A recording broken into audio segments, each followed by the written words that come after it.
গড়িয়াহাটের পর কাঁকুরগাছি মার্কেটে পুর নগরোন্নয়ন মন্ত্রী অগ্নিমিত্রা পাল খতিয়ে দেখলেন বাজারের পরিস্থিতি এবং পরিচ্ছন্নতা।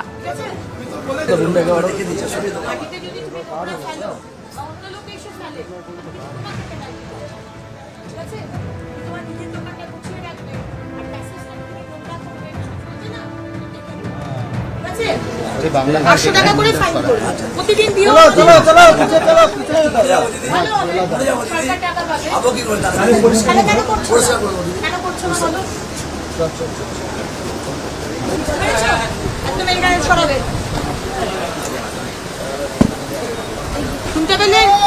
এগুলো কার দোকান? এগুলো সমস্ত এক্সটেনশনগুলো সরিয়ে দেবে।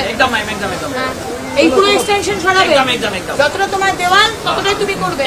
এই এতটা দোকান তার থেকে বেশি কেউ শেড বাড়াতে পারবেন না, রাস্তা দখল করতে পারবেন না। এটা কার? এগুলো কার?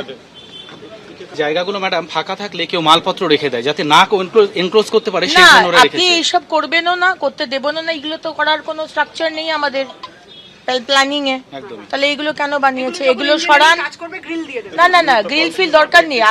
ড্রেনেজ সিস্টেমটা দেখে নিতে হবে।